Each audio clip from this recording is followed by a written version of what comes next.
institutional. We do not know what to expect next after the security bill. The forces lined up against free and independent media remain determined and persistent in their pursuit of the negative agenda. Last week, I came across a draft of broadcast regulations.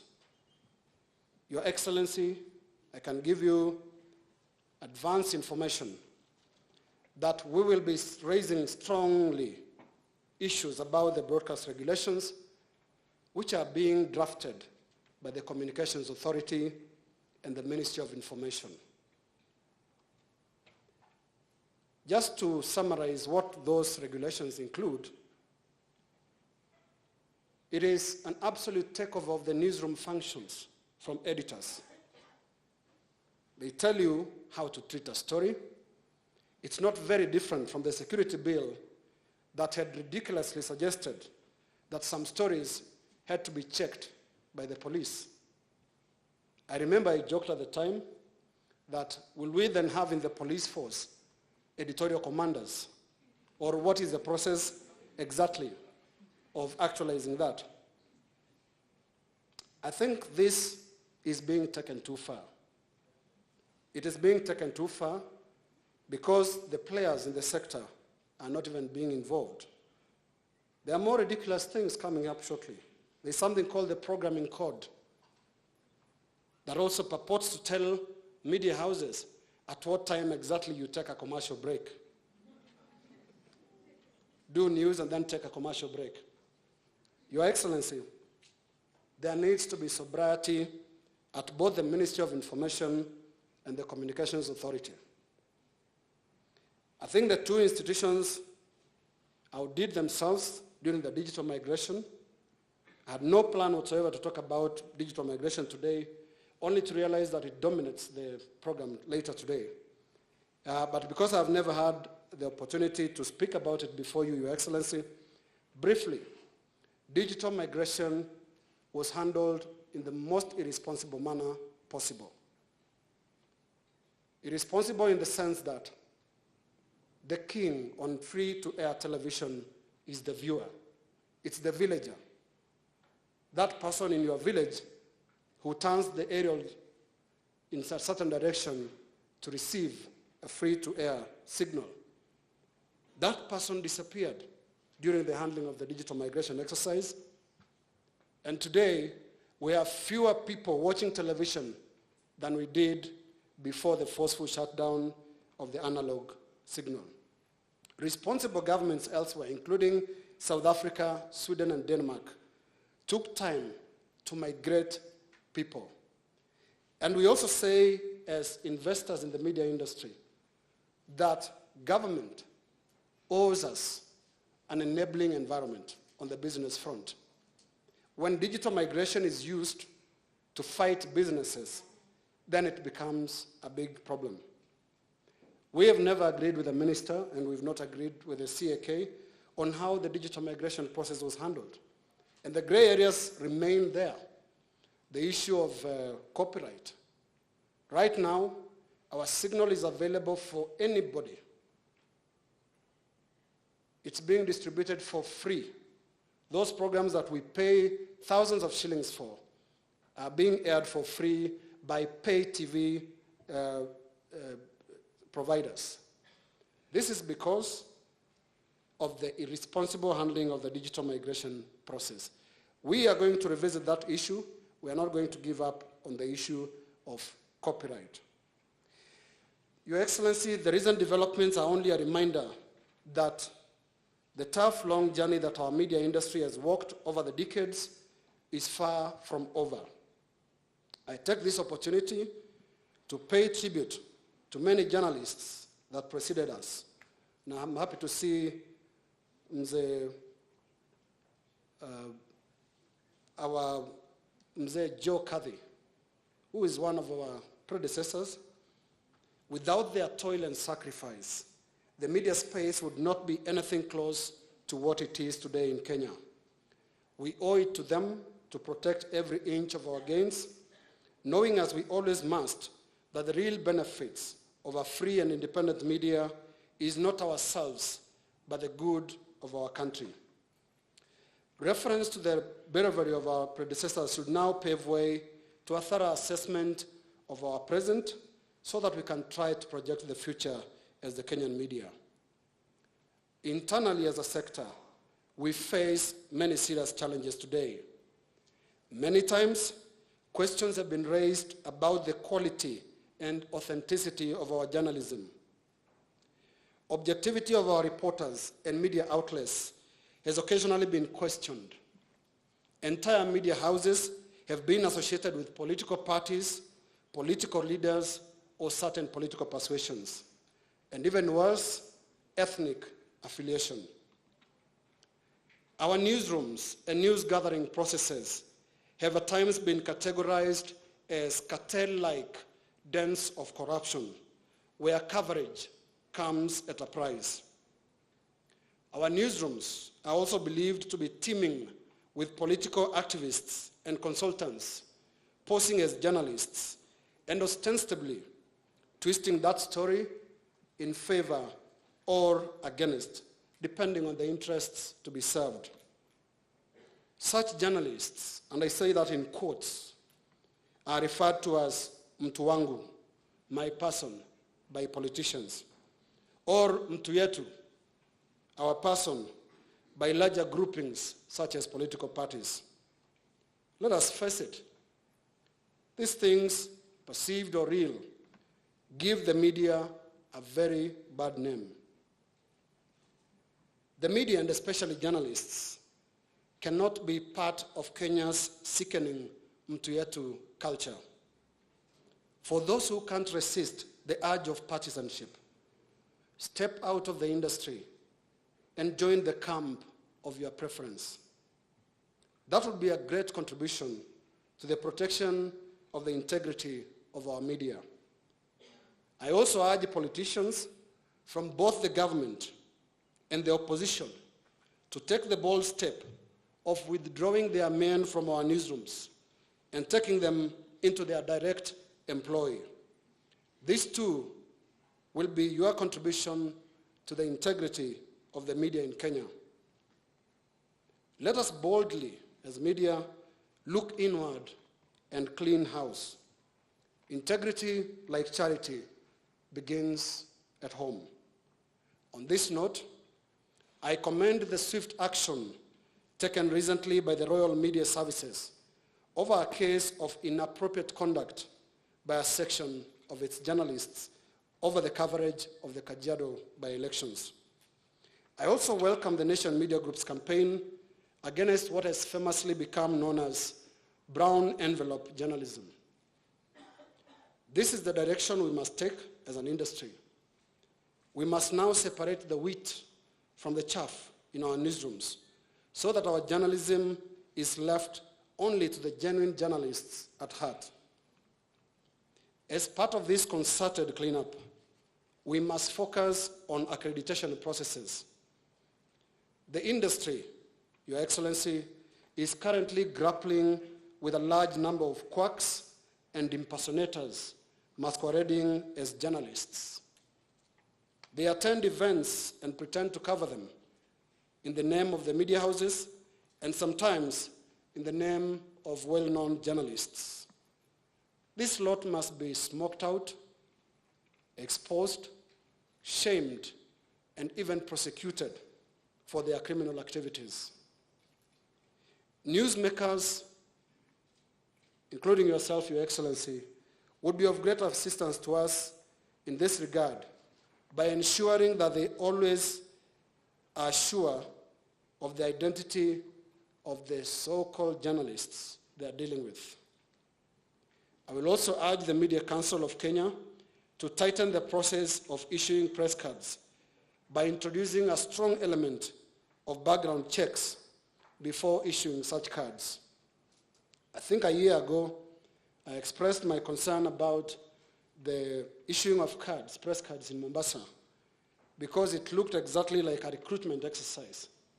Accreditation is not a revenue stream. Don't look at accreditation as a way of making money as a media house or as an organization like MCK. Don't. Accreditation is a vetting exercise. Accreditation itself can solve half of these problems that I'm talking about. As we clean house, let us keep our sights on the greater space where the consequential threats lie in wait.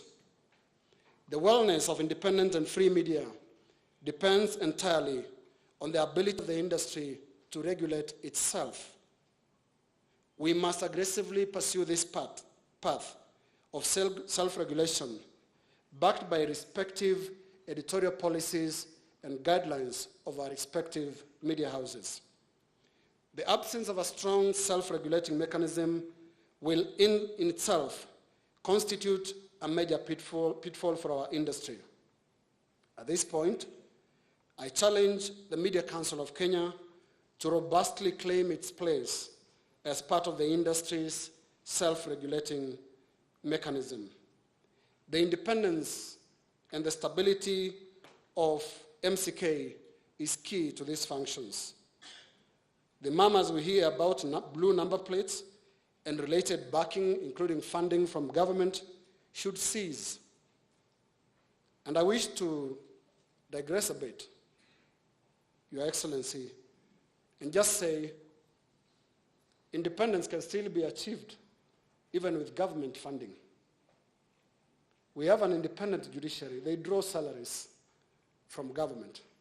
So it's possible to have an independent Media Council of Kenya that draws benefits and support from government. Let me now conclude by talking about one of the most contentious topics that I've had to grapple with for some time now. That is the rocky relationship between the media and the Jubilee administration. Your Excellency, about 3 months after coming to office, President Uhuru Kenyatta and yourself hosted us, media editors, for a breakfast meeting at the State House. We viewed it then, as we do now, as an interaction between leaders of the new government and the media. But in the eyes of sections of the public, the media went to sell out. Journalists went to deliver their price tags, and others to look for jobs. In short, we suffered terribly on the image front as journalists. Your Excellency, but our critics missed the irony that is the aftermath of that breakfast. Shortly after that, we all heard the President and yourself, Deputy President, advising audiences on other ways of utilizing newspapers. Famous of this advice was kufunga nyama. Your Excellency, I would, however, strongly advise any ruler and leader that such disdain of newspapers is not just self-defeating, but also potentially catastrophic. Newspapers are the closest humans have ever gotten to putting together a comprehensive and objective occurrence book, which is what could have inspired one of America's greatest presidents, Franklin Roosevelt, to state that one should not imagine running a country without newspapers. Your Excellency, let me put it lightly, and I say lightly because I don't really know what transpired. I never thought the President and yourself were serious about using newspapers to wrap meat until the other night the presidential jet headed to the hostile skies of Yemen, a country whose war we have reported daily in our newspapers for months.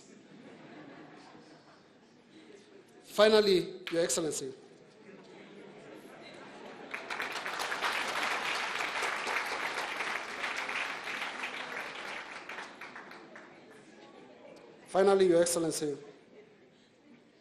we would like to see a change of what we feel is an attitude of hostility and aggression by the Jubilee administration against the media. And while this prevails, let us just state that the allegiance of a free and independent media is a service of public interest. That is our fidelity in good and bad times, at all times. I would urge that the Jubilee administration appreciate the institutional importance of a free and independent media. A free and independent media benefits not individuals, not media houses, not political parties, but the greater good of the country. We've also been asked a number of times to portray our country positively. Your Excellency, we should always remember that media is just a mirror. It's placed in front of your country, it's placed in front of our country, and I can assure you, we share in the embarrassment of the things that we see sometimes. I know my friend Dr. Matiang'i once told us about not showing our mother naked. That's true, don't show your mother naked. And media has been trying by using different words like, "Mom, please vary your wardrobe." So we want to continue doing that because the media shines the torch in dark places to help everyone.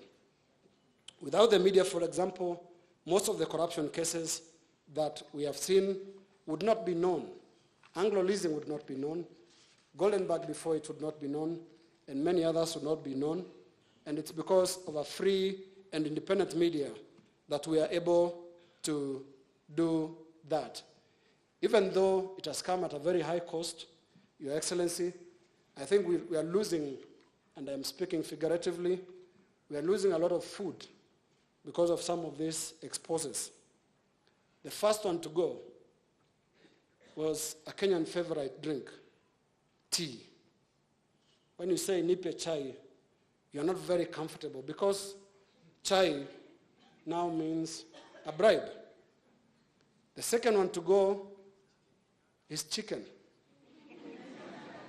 You cannot invite a friend with a straight face that, let's go have chicken. They'll ask for a substantiation. And the last I checked was growing of potatoes. I don't know whether that one also is going. Thank you very much.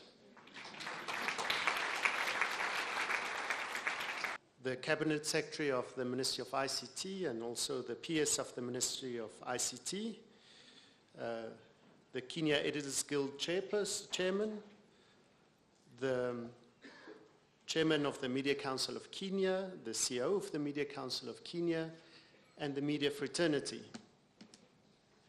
It is my pleasure to deliver today to you the message of the Secretary General of the United Nations, the Director General of UNESCO, and the United Nations High Commissioner for Human Rights on the occasion of World Press Freedom Day in 2015.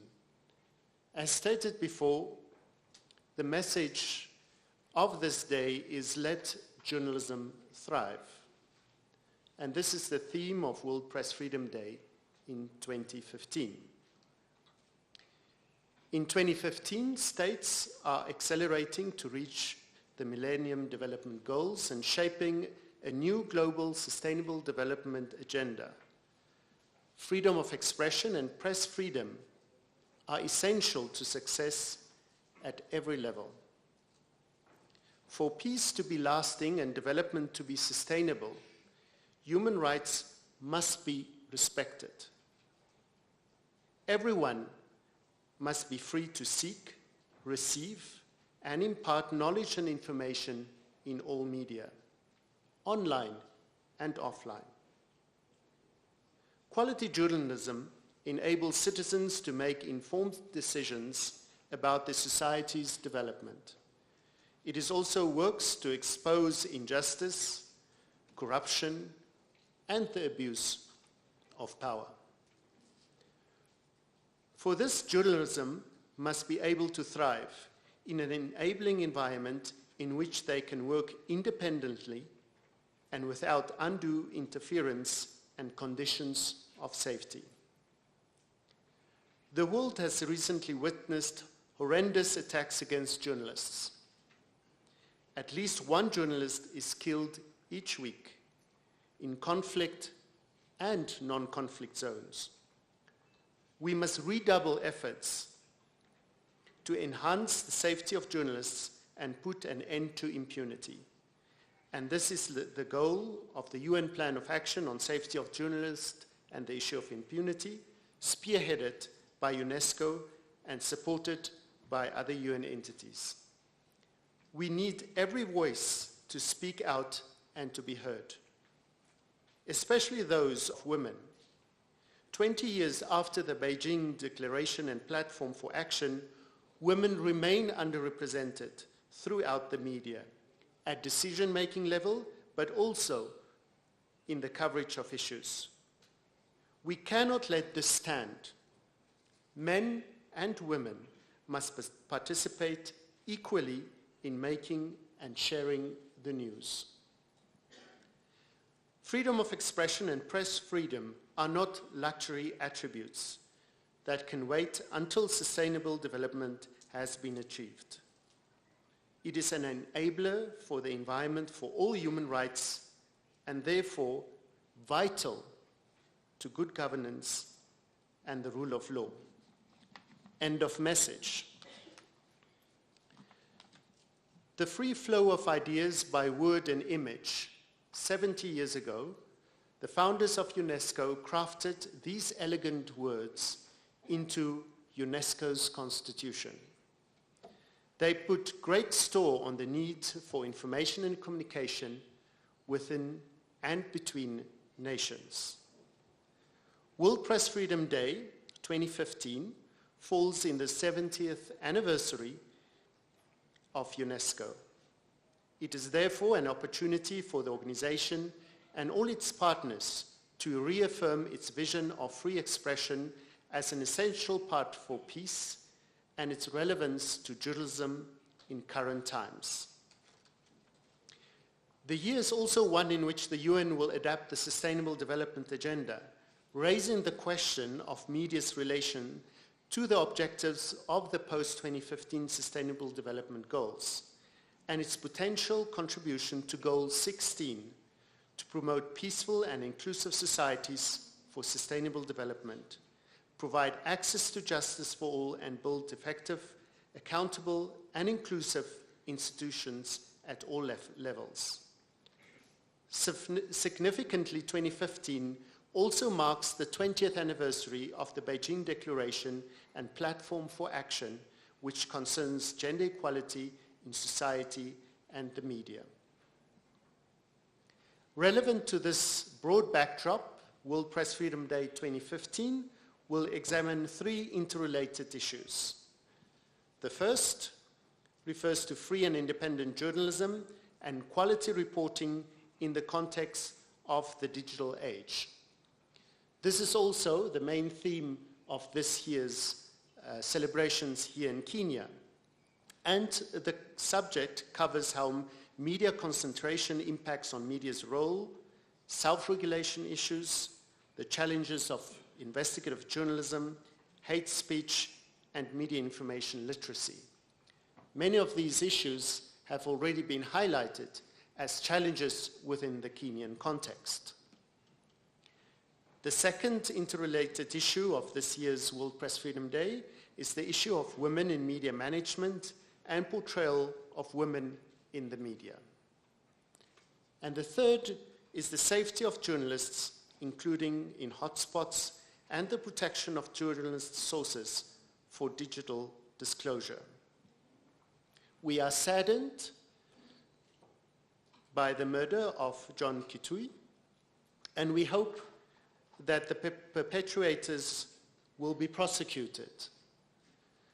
And the question of safety of journalists remain a relevant question even within the Kenyan context. We look forward to your deliberations today and we wish you all the best in celebrating the important role that journalists play in our lives. Thank you.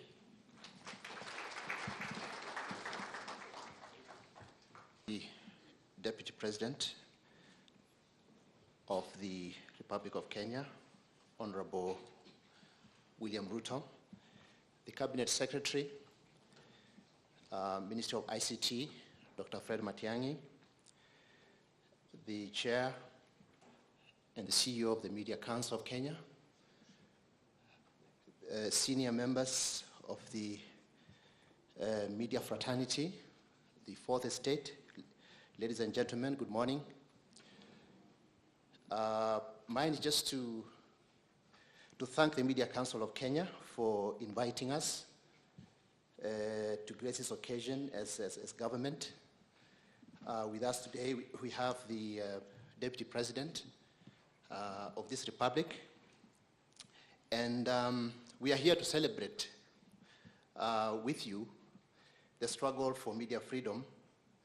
And you will note that over the years, this now being the fourth annual meeting, that the government has been represented at the highest level, which just shows how much we appreciate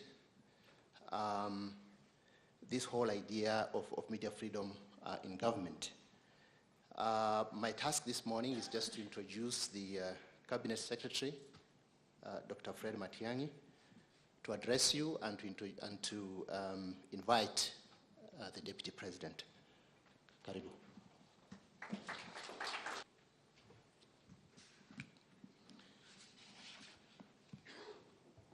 Your Excellency, the Deputy President of the Republic, the Honorable William Ruto, my brother and my colleague, the PS and the Minister of ICT, Mr. Tiambati, the Chairperson of the Council, Mr. Akoli, and the Chief Executive Officer and members of Council who are here. Many colleagues I have seen this morning from the entirety of the media fraternity in our country, both those who come from industry proper and those who are involved in research and teaching in some of our institutions of higher learning, including our all-favorite mentor, Mr. Joe Kadhi. Your Excellency, in keeping with protocol and the respectful management of government business, I'll make my brief very short. One, I want to join the PS and colleagues from the ministry in thanking the Media Council of Kenya and the fraternity